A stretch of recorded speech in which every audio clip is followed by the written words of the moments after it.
देखिए, हमारे यहाँ जितना आ रहा है वो सब बुद्धिजीवी आ रहा है। और इनकी तरफ क्या नाम बताया, जाहिल कि जाहिल? नाहिद हसन। अच्छा, हम समझे जाहिल बताया आपने। तो इनकी तरफ खैर वो सब एक ही चीज़ है। तो इनकी तरफ सब जाहिल जा रहे हैं, तो जाहिर सी बात है हम इनके नाम हम ज़्यादा जानना नहीं पाते हैं। माफ़ कीजिएगा, हो सकता कुछ और हो। नमस्कार, सीपी न्यूज़ लाइव टीवी के सफ़र में आज हम नगर पालिका बाराबंकी के चेयरमैन साहब श्री रंजीत बहादुर श्रीवास्तव जी के पास उपस्थित हैं और चुनाव की सरगर्मियां तेज़ हैं, इसलिए उनके भी विचार जानना बहुत ही ज़रूरी है, क्योंकि नगर पालिका के चेयरमैन हैं और एक बड़ा फैक्टर है बाराबंकी में, बीजेपी का एक बड़ा नाम है। तो आइए जानते हैं उनसे इस चुनाव के बारे में। सर नमस्ते। नमस्कार। चुनाव बिल्कुल नज़दीक है, चुनाव की क्या तैयारियां? चुनाव की तैयारियां हम लोग इस समय बूथ, सेक्टर, इन पर अपनी पार्टी की रीतियों नीतियों को पहुंचा रहे हैं। जी प्रत्याशी घोषित हो जाए, जी। ज़्यादा सक्रिय हो जाएंगे। सर, जैसे कि अभी चुनाव प्रचार पर रोक लग गई है, चुनाव आयोग ने रोक लगा रखी है वर्चुअली प्रचार करना, तो उससे क्या कोई फ़र्क पड़ रहा है? कोई फर्क नहीं पड़ रहा है, बिल्कुल नहीं फर्क पड़ रहा। हम लोगों का सीधा जुड़ाव जनता के साथ रहता है जी। और जनता से संवाद निरंतर है। तो हम लोगों की और जितनी भी मीटिंग्स वगैरह होनी थी वो पार्टी की हो चुकी हैं। एक भी मीटिंग न करें, एक भी जनसभा न करें, तब भी हमारी रीतियों और नीतियों के प्रचार और जो हमारे काम हैं, इनके प्रचार प्रसार की हमें कोई बहुत ज़्यादा आवश्यकता पड़ेगी नहीं, सबको मालूम है।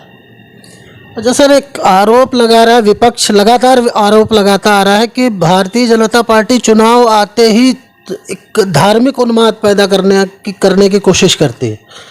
तो क्या ऐसा कुछ है कि पोलराइज कर रही है बीजेपी, अपने अन्य मुद्दों से भटक के सीधे धर्म पे आ रहा है चुनाव? देखिए, कोई भी व्यक्ति धर्म से अपने को अलग कैसे कर सकता है? क्या मुसलमान ये कहेगा कि हम मुस्लिम धर्म के नहीं हैं? बौद्ध कहेगा कि हम बौद्धिस्ट नहीं हैं? ईसाई कहेगा हम ईसाई नहीं हैं? तो अगर हम हिंदू हैं तो हम ये कह देंगे कि हम हिंदू नहीं हैं? यह अपेक्षा की जा सकती है। तो इसमें हम अगर अपने धर्म के प्रति सचेत हैं, जागरूक हैं, तो इसमें बुराई कहाँ से है? आज मुसलमान नहीं यूनाइट हो रहा है तो हिंदू यूनाइट हो रहा है, तो कहाँ से गलत हो रहा है? अच्छा, एक आरोप और लग रहा है कि असदुद्दीन ओवैसी को पीछे से बीजेपी बैक कर रही है, जिससे कि वो मुस्लिम वोट यूनाइट ना हो। तो क्या ऐसा कुछ है? जरूरत क्या है? अभी योगी जी ने कहा 20% हैं, हम 80% हैं, तो क्या 20% हमें चुनाव हरा ले जाएगा? उसमें अगर ओवैसी भी आ जाएं और हम ना उनको काटे छांटें, तो क्या 20% मिला के चुनाव हरा ले जाएंगे? तो कोई समीकरण ही नहीं बैठ रहा है। मतलब 80-20 की लड़ाई है, खुली खुली है। लेकिन अब जैसे कि आपकी पार्टी से अभी जल्दी ही स्वामी प्रसाद मौर्य या और कई सारे बड़े नेता मंत्री लोग छोड़ के चले गए हैं, वो लोग कहते हैं कि हमारी पिछड़ी जातियों और अनुसूचित जातियों जनजातियों की उपेक्षा हुई, बात नहीं सुनी गई, उनका शोषण हुआ। तो क्या वो उन 80% में शामिल हैं या नहीं है? देखिए, मैं आपको एक चीज बता दूं, ये आपका प्रश्न बहुत अच्छा है, वाजिब है। उपेक्षा कैसे हुई, इसे उन्हें सिद्ध करना पड़ेगा। संवैधानिक पद पर बैठे किसी व्यक्ति की जाति और धर्म संप्रदाय नहीं होता है, लेकिन फिर भी जब आपने कह दिया, तो हमारे प्रधानमंत्री जी किस वर्ग से आते हैं? हमारे राष्ट्रपति जी किस वर्ग से आते हैं? और आप तो पत्रकार हैं, ऊपर से अगर गिनती शुरू करोगे तो न जाने कितने लोग होंगे जो इन्हीं की श्रेणी में आ रहे होंगे, अधिकारी न जाने कितनी इन्हीं की श्रेणी में आ रहे होंगे। बात इसकी नहीं है। बात मैं स्वामी प्रसाद जी से पूछना चाहता हूँ, ये तो 5 साल मंत्री रहे ना, कितने मौर्य को, मैं ओबीसी की बात नहीं कर रहा हूँ, मैं इनकी खुद की जात की बात कर रहा हूँ, कितने मौर्यों को इन्होंने ओबलाइज कराया, कहाँ कहाँ पे एडजस्ट किया है? धर्म सिंह सैनी जी को ले लीजिए, दारा सिंह चौहान जी को ले लीजिए, एक लोनिया था यहाँ का, राम मिलन टिकट मांग रहा था बंकी से, उसको टिकट तो हुआ नहीं था, प्रभारी थे यहीं के। तो आपने अपनी जातियों को कितना बढ़ाया। और दूसरी चीज पर अगर आप इसको थोड़ा सा और ऊपर लेकर के चले जाओ तो हाँ, हो सकता है कि थोड़ा बहुत मायावती, थोड़ा बहुत मुलायम सिंह ने यादवों को बढ़ा दिया, लेकिन इन लोगों ने खुद क्या किया जो ओबीसी की बात कर रहे हैं। और जितना हमारी पार्टी ने दलित और ओबीसी के लिए किया है, हमारी भारतीय जनता पार्टी की सारी योजना गरीब के लिए है, सारी। हम लोग अगर कहें सवर्ण लोग, तो एक बात, तो ये बात थोड़ा जायज लगेगी कि हमारी संख्या कम है, हमारी भागीदारी कम है, हमारी सुविधाएं कम हैं। 70 साल से रिजर्वेशन का कोटा पा रहे हो, तरक्की तुम नहीं कर पा रहे हो, तुम्हारा समाज नहीं कर पा रहा है, तुम लोगों को लगातार मौका मिल रहा है, और उसके बाद दोष भारतीय जनता पार्टी। सर, अब अखिलेश यादव ने एक घोषणा करी है कि हमारी सरकार बनते ही हम जातिगत जनगणना कराएंगे, जो कि बीजेपी नहीं करवा रही। तो उसका आधार क्या है, आखिर उसके पीछे क्या लॉजिक क्या है? जातिगत जनगणना अगर नहीं करा रही बीजेपी, या ये आके कराएंगे, तो उससे क्या फर्क पड़ जाएगा? सबकी गणना है, किसकी गणना नहीं? हमारे यहाँ कायस्तों की हमको गणना नहीं है, इनको अपने यादवों की गणना नहीं है, मौर्य की गणना नहीं है, दलित की गणना में पासी और चमार और ये जितनी जातियां, इनकी गणना अपने अपने पास नहीं है, सबकी गणना अपने पास है। और मंच पर जब खड़े होते हैं तो ये तुरंत बता देते हैं 3.5% ब्राह्मण, फलाने परसेंट, 3% क्षत्रिय। गणना है कहाँ? नहीं, गणना तो जानवरों की है। जंगल में हिरण कितने हैं, जंगल में शेर कितने हैं, तो गणना करा के करोगी क्या? आपको नहीं लगता कि ये एक जो समाज में पहले से इतनी ज़्यादा खाइयाँ खड़ी हुई हैं धर्म के नाम पे, जातियों के नाम पे, ये जातिगत जनगणना कराने के बाद इससे दूरियां और बढ़ेंगी समाजों के बीच में? देखिए, जात कोई अभिशाप नहीं है, जात हमारी पहचान होती है। मैं कहीं जाता हूँ या आप कहीं जाते हैं तो सबसे पहले संबोधन जात का ही आ जाता है, आइए श्रीवास्तव जी आइए, आइए फलाने जी आइए। तो जात तो हमारे सम्मान का विषय है, जात हमारी कोई अपमान थोड़ी हमारा है। तो कहने का तात्पर्य यह है कि ये जो विषय उठ रहे हैं ये भविष्य के लिए तो चिंताजनक है, इसमें दो राय नहीं है। 1000 साल की गुलामी के बाद अगर आज इन मुसलमानों की साजिश अगर कामयाब हो रही है, आप देख रहे हैं पर्दे के पीछे, चाहे भीम पार्टी हो, चाहे वाम सेफ हो, चाहे अखिलेश हो, चाहे मायावती हो, चाहे कांग्रेस हो, चाहे भाजपा को छोड़कर चाहे जितनी पार्टियां हो, सबके पीछे दाढ़ी टोपी मिल रही। तो ये जो 20% ये हमारे अंदर तोड़ करके, टूटन डाल करके जो सत्ता में आने की कोशिश कर रहे हैं, और हमारे इस मुल्क को कहाँ जाएंगे? दुनिया में एक ही मुल्क है अपना, एक ही देश है, और उसको भी छीनने की जो साजिश चल रही है, और इसको अगर हिंदू जात और पात में बट करके अगर इसको आंख बंद करके नहीं देखना चाहता है, तो मैं समझता हूँ ये हमारा नहीं, हम लोग तो लड़ झगड़ करके अपने आप में बने हुए हैं, यह हमारे बच्चों का दुर्भाग्य होगा। सर, एक चीज़ और, कल असीम अरुण साहब IPS ऑफिसर थे, उन्होंने भारतीय जनता पार्टी ज्वाइन की और कैराना से एक गैंगस्टर एक्ट में दोषी नाहिद हसन को जो है समाजवादी पार्टी ने अपनी पार्टी का प्रत्याशी बनाया। तो उनकी तरफ से आरोप ये लगाया गया कि हमारे प्रत्याशियों को ज़बरदस्ती कन्विक्ट कर रहे हैं, जब प्रताड़ित कर रहे हैं, भारतीय जनता पार्टी सत्ता का दुरुपयोग कर रही है, और अधिकारी जो हैं वो भारतीय जनता पार्टी के छिपे हुए कार्यकर्ता थे, वो भारतीय जनता पार्टी के लिए कार्य कर रहे थे, अब छोड़ छोड़ के भारतीय जनता पार्टी में आ रहे हैं। तो क्या ये एक वैचारिक फ़र्क है भारतीय जनता पार्टी और अन्य पार्टियों में, कि जो दंगा करा रहे हैं, जैसे अनुराग ठाकुर जी ने कहा कि जो दंगा करा रहे थे वो दूसरी पार्टियों में है, जो दंगा रोकने वाले हैं उनको पकड़ने वाले हैं वो हमारी पार्टियों में है, तो इस पे आप क्या कहेंगे? आपका प्रश्न, आपका उत्तर स्वयं आ गया। अब देखिए, हमारे यहाँ जितना आ रहा है वो सब बुद्धिजीवी आ रहा है, और इनकी तरफ क्या नाम बताया, जाहिल कि जाहिल? नाहिद हसन। अच्छा, हम समझे जाहिल बताया आपने, तो इनकी तरफ खैर वो सब एक ही चीज़ है, तो इनकी तरफ सब जाहिल जा रहे हैं।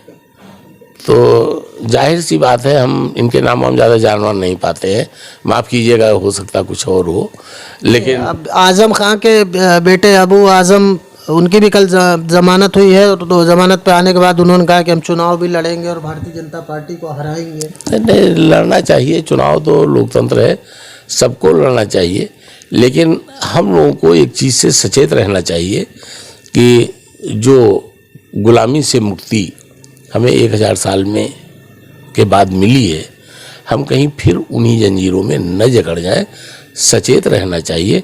और मैं यहाँ के मुसलमानों को भी एक संदेश देना चाहता हूँ, तुम्हारी भी दुनिया में कोई जगह नहीं है, पाकिस्तान जाओगे तो मुजाहिद कहे जाते हो, इतना ध्यान रखना।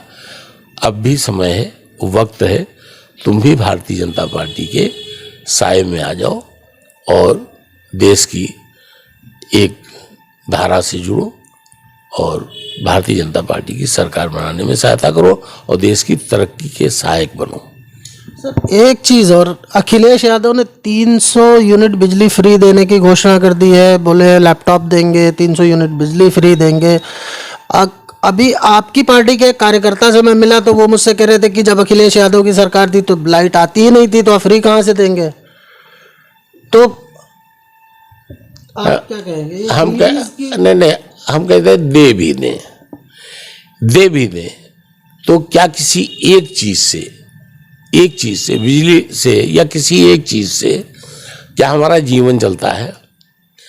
हमें जिस चीज की आवश्यकता है और जिस तरफ भारतीय जनता पार्टी अपने कदम बढ़ा रही है, चाहे कौशल विकास योजना के रूप में बढ़ा रही हो, चाहे हमें तमाम उद्योगों पर निर्भर बनाने की बात कर रही हो। अभी देखिए आप, रेवड़ी, ठेले, पट्टी, सबको आर्थिक सहायता दे करके सबको जीवन यापन करने के लिए अपने पैरों पर खड़ा किया जा रहा है, बैंकों से लोन दिलाया जा रहा है। ये जितनी योजनाएं चल रही हैं, अगर हम पैसा पैदा करेंगे तो बिजली का बिल कितने को होता है, क्यों नहीं दे देंगे हमको फ्री? क्यों जरूरत ही क्या पड़ गई? मनरेगा की अनिवार्यता, नौकरियां दी जा रही हैं। तो कहने का तात्पर्य हमारा ये है कि हम फ्री पर ये विश्वास नहीं रखते हो। आरोप ये लगाते हैं कि हमने फ्री देने की घोषणा करी तो उसकी कॉपी कर ली बीजेपी ने, उन्होंने कहा कि हम दाम आधे कर दें। देखिए, उनकी सोच में हमारी सोच में फर्क है। आज हम अगर राशन दे रहे हैं तो इसलिए नहीं दे रहे हैं कि हम आपको लुभाने का प्रयास कर रहे हैं, हम इसलिए दे रहे हैं कि आज की तारीख में तुम्हारी गरीबी से मुक्ति तुमको मिल सकती है। राशन सपोर्ट में ले लीजिए, अपना काम करिए, इससे अपने जीवन स्तर को सुधारिए। राशन सहायक के रूप में है, बिजली की कीमत घटाई गई, वो तुम्हारी सहायता कर रही है। तुम्हें जो चीज़ दिया जा रहा है ये तुम्हारी सहायता की जा रही है, इसलिए कि तुम अपने जीवन स्तर को उठाओ, तुम बराबरी पर आओ, मध्यम वर्ग की बराबरी पर आओ, उच्च वर्ग की बराबरी पर आओ। हमारा उद्देश्य ये है, हम खैरात दे करके उनको अपाहिज नहीं बनाना चाहते हैं। तुम खैरात दे करके उनको अपाहिज बनाना चाहते हो कि हम तुमको पेंशन दे देंगे, हम तुमको ये देंगे, हम तुमको ये दे देंगे। हमारा उद्देश्य ये नहीं है, हम गरीब की सहायता करते हैं। अभी एक उदाहरण है कि अगर कोई एक व्यक्ति हमारे पास रिक्शे वाला आए, रिक्शा चला के लाए और रिक्शा चला के 10 रुपये मांगे, हम उसको 12 रुपये दे दें तो ये उसकी सहायता हो गई, 2 रुपये उसकी सहायता है। ये हम सहायता दे रहे हैं कि तुम अपने जीवन स्तर को उठाओ। हमारी भावना में और अखिलेश की भावना में फर्क है। सर, महंगाई और बेरोजगारी, ये दो मुद्दे बड़े जोर शोर से उछाले जा रहे हैं कि भारतीय जनता पार्टी की सरकार आई तो महंगाई बढ़ गई, बेरोजगारी बढ़ गई, इन्होंने रोजगार नहीं दिए, 2 करोड़ रोजगार देने की बात कही थी। अब रोजगार को वो नौकरी से जोड़ते हैं। जैसा कोट करते हैं कि 2 करोड़ नौकरियां देने का वायदा किया था और वो पूरा नहीं किया, महंगाई बहुत ज़्यादा बढ़ गई, इस पर क्या कहेंगे आप? देखिए, मैं समझता हूं कि हमारी सरकार ने हर हाथ को काम देने की कोशिश की है, और अगर काम को रोजगार नहीं आदमी मान रहा है तो मैं समझ रहा हूं ये उसकी गलती होगी। काम मिला है, आज मैं नहीं समझ रहा हूं कि कोई आदमी बेकाम घूम रहा है। वो जो घूमते हैं, जिसकी नियति ही यही बन चुकी है घूमने की, तो उसको तो कोई नहीं रोक सकता। अभी यहाँ से आप पीर बटावन चले जाइएगा, अभी कितने लोग बैठे लूडो खेल रहे होंगे मुस्लिम वर्ग के लोग, तो इनको कौन रोजगार दे देगा? इनके लिए कहाँ से रोजगार है?